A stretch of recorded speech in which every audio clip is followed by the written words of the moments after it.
नमस्कार। कक्षा 5 का प्यारा प्यारा विद्यार्थी भाइ बहिनीहरू, आउनुहोस् आजको कक्षामा सहभागी बन्नुहोस्। आज हामी अनौठा प्रश्न कथाको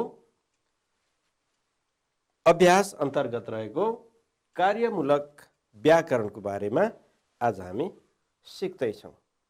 आज हामी व्याकरणका नयाँ नयाँ कुराहरू लिएर आएका छौँ। यसभन्दा अघि हामीले कथा पढ्यौँ अनि कथाको बारेमा कथाका मुख्य मुख्य बुँदाहरू पनि छलफल गऱ्यौँ। कथाले दिएको सन्देशको बारेमा पनि हामीले जानकारी लियौँ। त्यस्तै गरी कथामा रहेका शब्दहरूको केही नयाँ शब्दहरूको शब्दको अर्थ, उच्चारण अभ्यास, वाक्यमा प्रयोग, प्रश्नोत्तर जस्ता क्रियाकलाप पनि हामीले यसअघि गरेका थियौँ। अब आजको कक्षामा चाहिँ हामी व्याकरणसँग सम्बन्धित, भाषासँग सम्बन्धित कुराहरू पढ्छौँ। ल, एकचोटि तपाईहरू किताबमा पनि पल्टाउन सक्नुहुन्छ, यहाँ पनि हेर्न सक्नुहुन्छ। हेर्नुहोस् है, तलका जोडी शब्दहरू छन्। ती दिएका जोडी शब्दहरू उच्चारण गर्दा उस्तै जस्तो लाग्छ, तर अर्थमा फरक छ। केही वर्णमा फरक भएका जोडी शब्दहरू जस्तै हेर्नुहोस् त, यहाँ पत्याउनु, पट्याउनु, यहाँ त र ट ध्वनि फरक छ अनि तर उस्तै जस्तो सुनिन्छ। पत्याउनु, पट्याउनु। अब यसको अर्थ फरक छ होइन त भाइ बहिनीहरू? के अर्थ फरक छ ल हेर्नुहोस् त।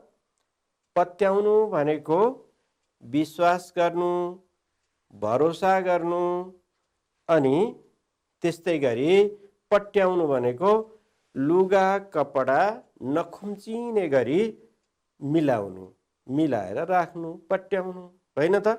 यसरी पत्याउनु र पट्याउनु उस्तै जस्तो सुनिए पनि अर्थमा भिन्नता छ। त्यस्तै अरू शब्दहरू, अरू जोडी शब्द पनि हेर्नुहोस् है, यसै गरी अर्थहरू बुझ्दै जाउँ। ल, तोक्नु, टोक्नु। यहाँ पनि त र ट वर्ण फरक छ। त्यसैले तोक्नु, टोक्नु। ल, यसको फरक अब अर्थ के होला बुझ्नुहोस् त। हो, तोक्नु कुनै कामको जिम्मेवारी किट्नु वा उल्लेख गर्नु होइन त, वा तोकेर देखाउनु, तोक्नु। त्यस्तै अब टोक्नु, टोक्नु भनेको दाँतले च्याप्नु वा चपाउनु, टोक्नु। ल, यी जोडी शब्दको अर्थ बुझ्नुभयो। त्यस्तै अरू पनि शब्द छन्, हेर्नुहोस् है। जस्तो हात, हाट। हात भनेको हाट। ल, यी दुवैको यहाँ पनि त र ट ध्वनि वर्णमा फरक छ। हेर्नुहोस् त, हात भनेको कर, बाहु। त्यस्तै हाट भनेको एक हप्तामा लाग्ने वा अस्थायी बजार, हाट बजार भन्ने गरिन्छ। त्यस्तै गरी अर्को जोडी शब्द हेर्नुहोस् त, प्यात्त, प्याट्ट, प्यात्त, प्याट्ट। यी दुई जोडी शब्दको अर्थ पक्कै पनि फरक छ। के छ होला हेर्नुहोस् त। प्यात्त भनेको कुहिएको वा कुहिनु, प्याट्ट भनेको कुट्नु वा भाँचिँदाखेरि आउने आवाज, प्याट्ट। कुट्नु वा भाँचिनु, भाँचिँदा आउने आवाज पनि हुन्छ। त्यस्तै हेर्नुहोस् त, माग्नु, मान्नु, माग्नु, मान्नु। अब यसको पनि फरक छ। माग्नु भनेको केही कुरा पाउनका लागि अनुरोध गर्नु। त्यस्तै मान्नु भनेको अराएको काम गर्नु वा मान्नु भनेको आदर गर्नु। यसरी यी शब्दहरूको उस्तै उच्चारण जस्तो भए पनि अर्थगत भिन्नता छ, अर्थमा आउने भिन्नता छ। अरू पनि शब्द छन्, ठिक छ हेर्नुहोस्। धोका, ढोका। धोका ढोका यसरी उच्चारण गर्नुहोस्। अब ध र ढ वर्णमा फरक छ। अब धोका भनेको छलकपट, ढोका भनेको खाप्पा। अब त्यस्तै साथी साठी थ र ठ कसैले थलाई पनि ठ बोलिराखेका सुन्छौँ हामी र ठलाई थ बोलेको सुन्छौँ। साथीलाई साठी, साठीलाई साठी यस्तो बोलेको सुन्छौँ। तर यो शुद्ध उच्चारण चाहिँ साथी साठी। अर्थ पनि भिन्नता छ। ल हेर्नुहोस्, साथी भनेको मित्र, साठी भनेको अङ्क 60 होइन त। अब त्यस्तै अरू शब्द पनि हेर्नुहोस्, पाथी पाठी। पाथी भनेको जोख्ने चलन आउनुभन्दा पहिला कुनै वस्तुहरूलाई भरेर दिने एउटा एकाइ हो पाथी। धान चामल आदि भर्ने एकाइ।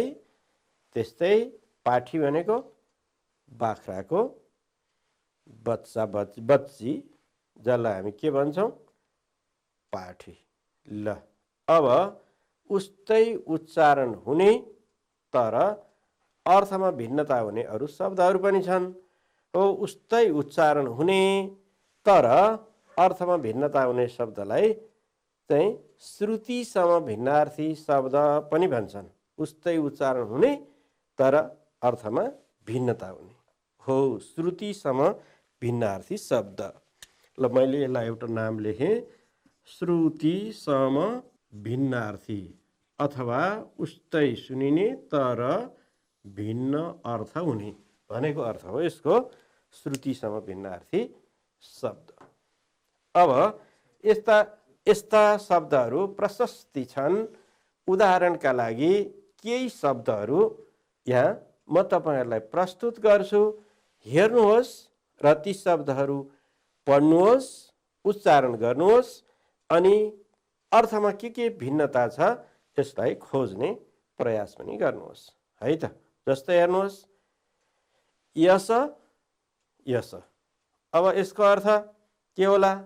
यो यस भनेको कीर्ति, मान सम्मान हुने काम। यस भनेको सर्वनाम। यस कुराले, यस मानिसले, यस विद्यालयले भन्ने ठाउँमा यो यस प्रयोग गरिन्छ। ल यो चाहिँ यस भनेको कीर्ति, मान, जस पाउने काम यस। त्यस्तै फूल फूल। ल हेर्नुहोस् त, उच्चारण त उस्तै छ नि। यो फूल भनेको र यो फूल भनेको के फरक छ? यो फूल भनेको कुखुरा वा अन्य चराचुरुङ्गी पन्छीहरूले पार्ने फूल र यो फूल भनेको चाहिँ बोट बिरुवा वनस्पति आदिमा फुल्ने जाई, चमेली, सयपत्री, मखमली जस्ता फूल हो। अब तर उच्चारण एउटै छ, फूल फूल, अर्थगत भिन्नता छ। अब हेर्नुहोस् त, त्यस्तै गरी दिन, दिन, दिन। दिन भनेको आजको दिन, भोलिको दिन, हिजोको दिन, समयसँग सम्बन्धित भयो। त्यस्तै दिन भनेको के होला भाइ बहिनी हो भन्नुहोस् त? हो, दिन भनेको दुखी, गरिब अर्थ। फरक रहेन छ त? त्यस्तै अर्को शब्द हेर्नुहोस् त, त्यस्तै यहाँ अर्को छ सब। सब भनेको सबै, सबैजना भन्नलाई यस्तो सबजना आए। अब यो सब भनेको लास। त्यस्तै तिर तिर। तिर भनेको तर्फ, पट्टी वा घरतिर।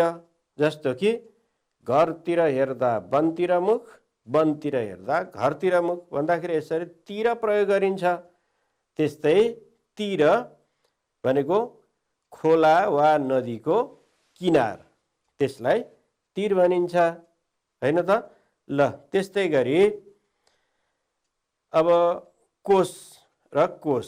यो कोश भनेको शब्दको भण्डार, यो कोश भनेको सम्पत्तिको भण्डार। यी फरक छ हैन त? शब्दकोश लेख्नु पर्यो भने यस्तो लेखिन्छ, अक्षय कोश लेख्नु पर्यो भने यस्तो लेखिन्छ।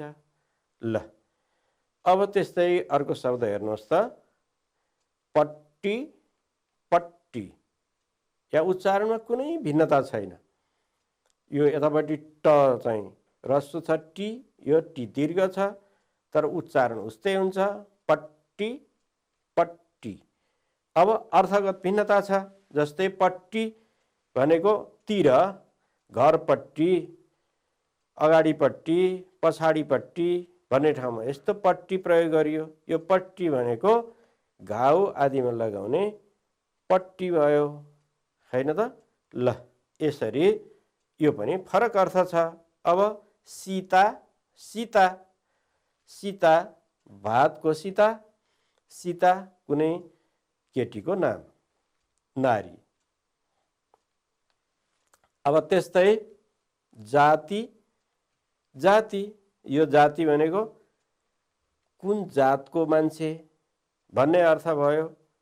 जस्तो बाहुन जाति, क्षेत्री जाति भने जस्तै यो जाति भनेको असल, तिमी कति जाति छौ भन्यो भने यस्तो लेखिन्छ, जाति भनेको असल, यो जाति भनेको थर जात। ल, त्यस्तै यो पुरा र पुराको पनि भाइ बहिनीहरू भन्नुहोस् त, तपाईँहरूलाई पनि आउँछ है। यो पुरा र यो पुरा भनेको, पुरा भनेको खाएर बाँकी रहेको जुठो भात आदि अन्न। अब यो पुरा भनेको पूर्ण, पुरा भयो, यो काम सकियो, सम्पन्न भन्ने अर्थमा पुरा यसरी लेखिन्छ। अब त्यस्तै हेर्नुहोस् त, शीत शीत, शीत भनेको म तिमीसित जान्छु भन्यो भने यो शीत प्रयोग भयो। शीत भनेको, शीत भनेको बिहान पानी जस्तै पर्ने थोपा, यसलाई शीत। त्यस्तै ल, अब भाइ बहिनीहरू तपाईहरुले यस्ता खालका उस्तै उस्तै सुनिने, उच्चारण गर्दा उस्तै उच्चारण हुने अथवा बोल्दा उस्तै सुनिने तर अर्थमा भिन्न भएका शब्दहरूको बारेमा तपाईहरुले धेरै कुराहरू जानकारी पाउनुभयो। यस्ता शब्दलाई के भनिन्छ रे? श्रुति समभिन्नार्थी शब्द पनि भनिन्छ। अब अरु थप अभ्यास गरौँ है, अर्को खालको। हेर्नुस् त, उदाहरणमा दिए जस्तै गरी शब्दको रूप परिवर्तन गर्नुहोस्। जस्तै कि उदाहरणमा छ जान्छको जाँदैन भने जस्तै अब केही शब्दहरू म यहाँ लेख्छु, तपाईहरु पनि आफ्नो अभ्यास पुस्तिकामा लेख्नुहोस् र भन्नुहोस् है। जस्तै कि अब यहाँ लेख्छको हामीले उदाहरणमा के भन्यौं? जान्छको जाँदैन भने जस्तै लेख्छको हो के हुन्छ रे? लेख्छको लेख्दैन, यसरी लेख्यो हैन त? त्यस्तै गरी अब अर्को शब्द म यहाँ लेख्छु, हेर्नुहोस् है। पढ्छको के हुन्छ? हो पढ्दैन, पढ्छको पढ्दैन। यता हो भन्ने अर्थ आइरहेछ, यता होइन भन्ने अर्थ आइरहेको छ हैन? त्यस्तै गरी खान्छको के हुन्छ? खाँदैन, खान्छको खाँदैन। अब त्यस्तै यहाँ भन्छ शब्द छ, भन्छको भन्दैन, भन्छ भन्दैन। त्यस्तै गरी अब उडाउँछ, उडाउँछको हो ल भन्नुहोस् त, उडाउँदैन, उडाउँदैन। ल, तपाईहरुले यो लेख्नुभयो। त्यस्तै गरी अब म अरु शब्दहरू केही दिन्छु, पहिला तपाईहरु यसलाई फेरि यस्तै गरी अभ्यास पुस्तिकामा लेख्नुहोस् है। ल, म शब्दहरू तपाईहरुलाई भन्छु, जस्तै तपाईहरु लेख्दै जानुहोस्, म यहाँ पनि लेख्दै जान्छु। यो हेरेर तपाईहरु आफ्नो अभ्यास पुस्तिकामा अघिको भन्दैछको के हुन्छ? अब त्यस्तै सिकेको, सिकेको छको के हुन्छ? ल, तपाईहरु लेख्दै जानुहोस् है। त्यस्तै अब जान्थ्यो को के हुन्छ? अब अर्को शब्द लेखेँ मैले, खाएछ अनि अर्को ल लेख्नेछ। यी शब्दको ल तपाईहरु लेख्नुहोस् त के लेख्नुभयो भन्नुहोस् त। भन्दैछको भन्दै छैन हैन, भन्दैछ भन्दै छैन। सिकेको छ के लेख्नु भएको थियो सिकेको सिकेको छैन सिकेको छैन। ल जान्थ्योको हो जाँदैन थियो जाँदैन थियो। खाएछको खाएन छ खाएछ खाएन छ। लेख्नेछ लेख्ने के हुन्छ रे छैन। ल यसरी तपाईहरुले हुन्छ भन्नेको हुँदैन भन्ने बनाउनु भयो हैन त। यस्तो हुन्छ भन्ने क्रियालाई करण र हुँदैन भन्नेलाई अकरण भनिन्छ है। ल अर्को यहाँ चाहिँ अब करण र अकरण वाक्यहरू यहाँ बनाइएका छन्। हेर्नुहोस् त अब सँगसँगै पढ्नुहोस् है। अकबर बुद्धिमान राजा थिए अकबर बुद्धिमान राजा थिएनन्। त्यस्तै गरी सास फेर्न हावा चाहिन्छ सास फेर्न हावा चाहिँदैन। दुधमा घिउ मिलेर बसेको हुन्छ दुधमा घिउ मिलेर बसेको हुँदैन। बीरबल निकै खुसी भए बीरबल कति खुसी भएनन्। ईश्वरलाई हामी देख्न सक्छौं ईश्वरलाई हामी देख्न सक्दैनौं। अकबरको राज्य धनी थियो अकबरको राज्य धनी थिएन। हो यसरी यतापट्टि हो भन्ने वाक्यहरू छन्। हुन्छ भन्ने अर्थ जनाउने छ यता होइन वा हुँदैन भन्ने अर्थ जनाउने छ। यस्तो हो वा हुन्छ भन्ने जनाउने वाक्यहरूलाई करण भनिन्छ। होइन वा हुँदैन भन्ने वाक्यलाई अकरण भनिन्छ। ल विद्यार्थी भाइ बहिनीहरूले यो नयाँ शब्द सुन्नुभयो होला। अब त्यस्तै अर्को अभ्यास गरौँ है।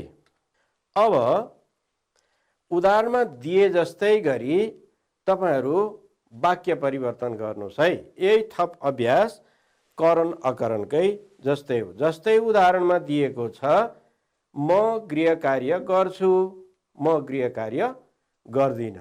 अब ल तपाईहरु पनि यहाँ हेर्नुहोस् त हामी कथा पढ्छौं के हुन्छ होला यहाँ लेख्नुहोस्। ल तपाईहरुको आफ्नो अभ्यास पुस्तिकामा लेख्नुहोस्। त्यस्तै शिवलाल बजार गयो यसको के हुन्छ मदनले चिठी लेखेको थियो। त्यस्तै आमा मन्दिर जानुहुन्थ्यो पाल्देन खेत खन्दै हुनेछ। ल यसरी यसको तपाईहरु बनाउनुस् है। ल बनाउनुस् त। ल म मौखिक भनिदिन्छु। हामी कथा पढ्छौं हामी कथा पढ्दैनौं। हो भाइ बहिनीहरुले यस्तै लेख्नु भएको थियो हैन। त्यस्तै शिवलाल बजार गयो के लेख्नुभयो शिवलाल बजार गएन यो पनि ठीक लेख्नुभयो। मदनले चिठी लेखेको थियो हो मदनले चिठी लेखेको थिएन। आमा मन्दिर जानुहुन्थ्यो आमा मन्दिर जानुहुन्न थियो। पाल्देन खेत खन्दै हुनेछ यसको पाल्देन खेत खन्दै हुने छैन। ल यसरी तपाईहरुले बनाउनु भयो। अब हामी यस्ता वाक्यलाई हुन्छ भन्नेलाई हुँदैन हुँदैन भन्नेलाई हुन्छ भन्ने बनाउन पनि सक्छौं अब हैन त। अब अर्को अभ्यासतिर लागौं है। अब जस्तो तलका शब्दहरू हेर्नुहोस् त। अब हामी यो पुल्लिङ्ग र स्त्रीलिङ्ग भाले जाति जनाउने र पोथी जाति जनाउने शब्दहरू हेर्नुहोस् त। यी पुल्लिङ्ग स्त्रीलिङ्ग शब्द पुरुष महिला त्यस्तै गोरु गाई दाजु भाउजू बुवा आमा काका काकी मामा माइजू छोरा छोरी केटो केटी भाइ बहिनी भाले पोथी। यसरी भाले जाति जनाउने पुल्लिङ्ग पोथी जाति जनाउने स्त्रीलिङ्ग। यी शब्दहरू केही शब्दहरू तपाईहरुले हेर्नुभयो। यस्ता अन्य शब्दहरूको पनि तपाईहरु परिवर्तन गर्न सक्नुहुन्छ। अब एकचोटि फेरि अर्को चाहिँ एउटा बुझाउने र धेरै बुझाउने। एउटा बुझाउनेलाई एक वचन, धेरै बुझाउनेलाई बहुवचन भनिन्छ। यस्ता शब्दहरू पनि एकचोटि यहाँ हेरौँ है त। जस्तै कि हेर्नुहोस् त, एक वचन बुझाउने शब्दहरू जस्तो चरो, बहुवचन बुझाउने शब्दहरू चराहरू, चरो चराहरू। त्यस्तै अर्को हेर्नुहोस्, पुस्तकको पुस्तकहरू। अब बालक बालकहरू। अर्को हेर्नुहोस्, घर घरहरू। सानो पाठो साना पाठाहरू। ल यसरी यो चरो एउटा बुझाउने, चराहरू धेरै बुझाउने शब्द, धेरै चराहरू बुझाउने शब्द। यसरी यस्तो एउटा बुझाउने एक वचन, धेरै बुझाउने बहुवचन। यो पनि बुझ्नुभयो नि त भाइ बहिनीहरू। अब त्यसो भए तपाईहरू यसलाई जोडा मिलाउनुहोस् त। हेर्नुहोस्, जस्तै कि अब यहाँ छ म, ऊ, त्यो, तिमी। यसैको धेरै जनाउने शब्द अथवा बहुवचन जनाउने शब्दहरू यतापट्टि छन्। अब मको के हुन्छ? ल तपाईहरूले पहिला त यसलाई जोडा मिलाइहाल्नुहोस् है। या मैले तपाईहरूलाई समय दिएको छु। म, ऊ, त्यो, तिमी मिलाउनु भयो? तपाईहरूले मिलाएको मिल्यो कि मिलेन हेर्नुहोस् है। ल मको हामी, ठिक मिलाउनु भयो। त्यस्तै ऊको के हुन्छ? उनीहरू। अब त्यस्तै गरी त्योको हेर्नुहोस् त, तिनीहरू। तिमीको तिमीहरू। ल ठिक छ, हामीले यो जोडा मिलाउन पनि सिक्यौँ होइन त भाइ बहिनीहरू। अब अर्को क्रियाकलाप गरौँ। तलका नमिलेका वाक्यलाई मिलाउनुहोस्। जस्तो यहाँ लिङ्गको आधारमा, वचनको आधारमा, पुरुषको आधारमा नमिलेका शब्दहरू छन्। जस्तै कि मदन मुरली बजाउँछिन्। ल मदन पुल्लिङ्ग शब्द छ, यहाँ बजाउँछिन् स्त्रीलिङ्ग शब्द छ। यसमा के हुन्छ होला? ल हेर्नुहोस् त। त्यस्तै गरी तपाईहरूले बनाउनु भयो, मदन मुरली बजाउँछिन्। हो, मदन मुरली बजाउँछन्, यहाँ लेख्नुहोस् तपाईहरूले। अब त्यस्तै बहिनीले भात खायो, के हुन्छ? बहिनीले भात खाई। त्यस्तै आमा मन्दिर जानेछ, हुन्छ त? हुँदैन। के हुन्छ? आमा मन्दिर जानु हुनेछ। त्यस्तै रिता चित्र बनाउँदैछ, बनाउँदैछ यस्तो हुन्छ? हो, रिता चित्र बनाउँदैछे। त्यस्तै कोपिलाले निबन्ध पढेको छ, हो होइन, कोपिलाले निबन्ध पढेकी छे बनाउन सकिन्छ होइन त। ल यसरी यी नमिलेका वाक्यहरूलाई पनि तपाईहरूले बनाउनु भयो। अब यहाँ पनि केही नमिलेका वाक्यहरू छन्। अब नमिलेका वाक्यलाई मिलेको वाक्य तपाईहरू लेख्नुहोस् त एकैछिन। ल मैले भने म भन्दै जान्छु, तपाईहरू चाहिँ यता वाक्यहरू मिलाउँदै जानुहोस् है। म पनि कविता पढ्छ, तिमी फलफुल खानुहोस्, तपाईँ भनेको मान, ऊ बिहान सबेरै उठे, हामी गृह कार्य गर्छ। यस्तो यस्तो मिलेको छ त? छैन। ल अब यहाँ के मिलाउनु भयो त हेर्नुहोस् त। म पनि कविता पढ्छ को म पनि कविता पढ्छु बनाउनु भयो। त्यस्तै गरी तिमी फलफुल खानुहोस्, तिमी फलफुल खानुहोस् हुन्छ, तिमी फलफुल खाऊ। त्यस्तै तपाईँ भनेको मान, यतापट्टि तपाईँ भन्ने अनि यतापट्टि मान भन्ने। ल हेर्नुहोस् त, तपाईँ भनेको मान के हुन्छ त? तपाईँ भनेको मान्नुहोस्। त्यस्तै ऊ बिहान सबेरै उठे। हो, अब यहाँ के हुन्छ? ऊ बिहान सबेरै उठ्यो, हामी गृह कार्य गर्छ। अब हामी गृह कार्य गर्छौँ। हो, यसरी यी नमिलेका वाक्यहरूलाई यसरी मिलाएर लेख्न सकिन्छ। यसरी मिलेर कर्ता क्रिया आदि मिलाउनुलाई सङ्गति मिलाउनु पनि भनिन्छ। पद सङ्गति मिलाउने काम यहाँ भएको छ होइन त। ल त्यसो भए अब अर्को क्रियाकलापतिर जाउँ है। तलका वाक्यलाई मिल्ने गरी लेख्नुहोस्। अबको काम तपाईको आएको छ है। जस्तै हेर्नुहोस्, सानी नानी नाच्छ।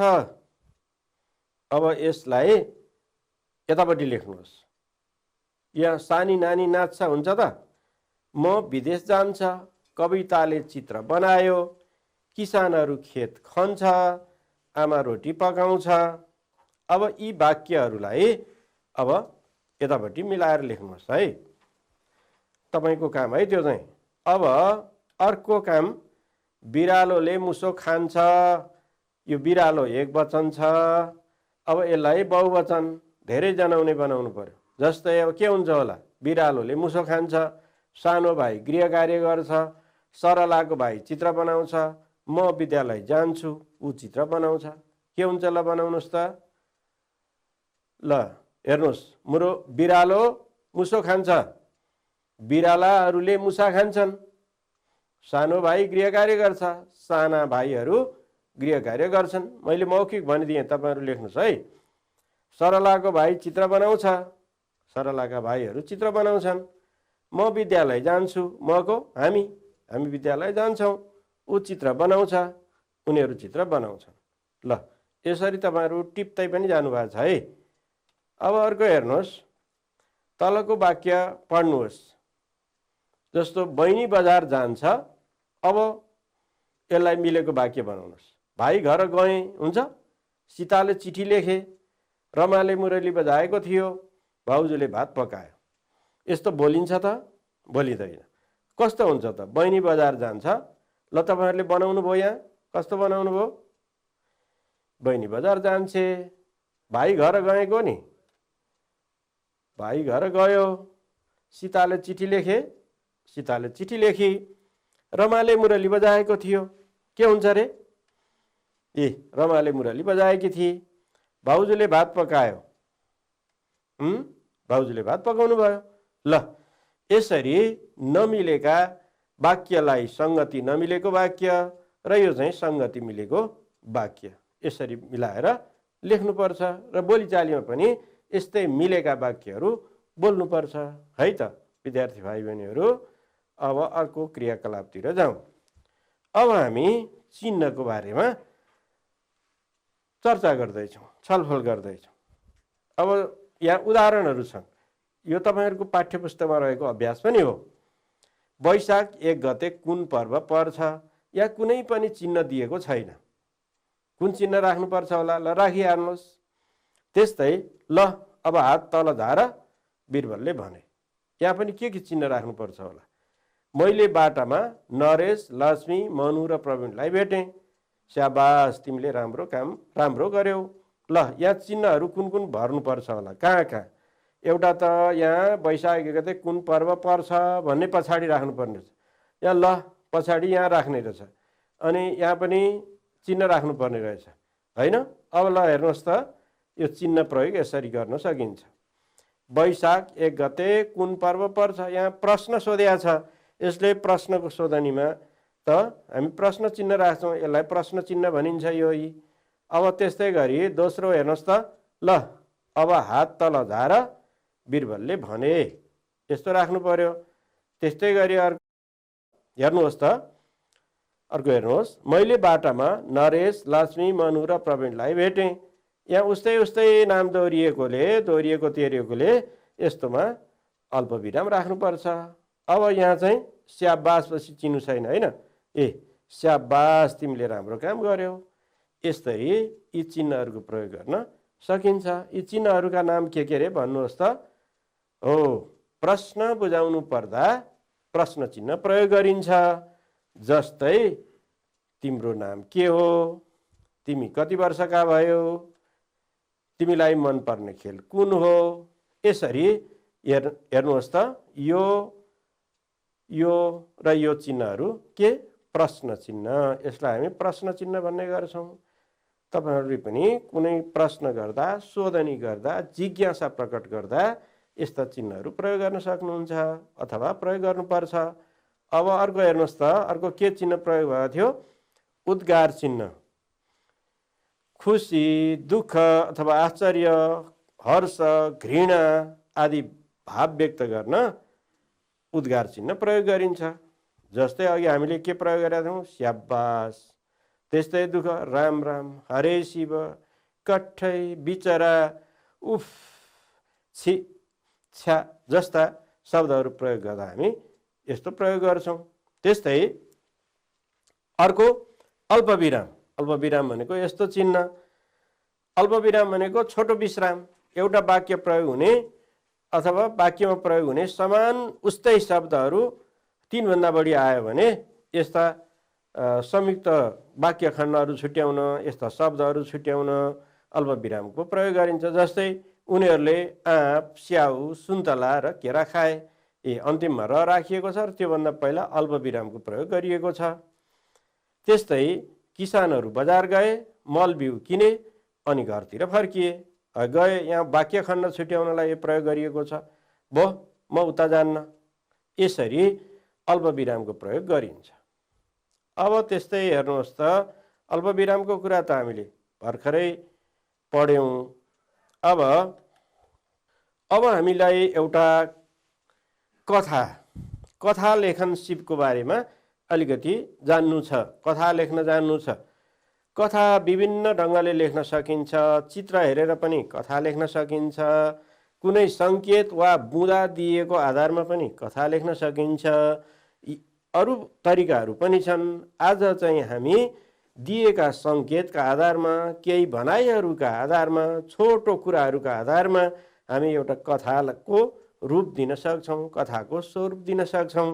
जस्तै हेर्नुहोस् त, यहाँ गाउँमा 2 जना बाबु छोरा बस्नु, छोरो चञ्चलेर गफाडी हुनु, गर भनेको काम नगर्नु, बाबु छोरा घुम्न निस्कनु, जङ्गलमा रात पर्नु, पोखरीको छेउमा बास बस्नु, राति पोखरी छेउमा हात्ती आउनु, हात्तीले पानी खानु, पानी खाँदा पोखरीको भ्यागुतोले हात्तीलाई निल्नु, कसैले नपत्याउनु, सपना सत्य नहुनु।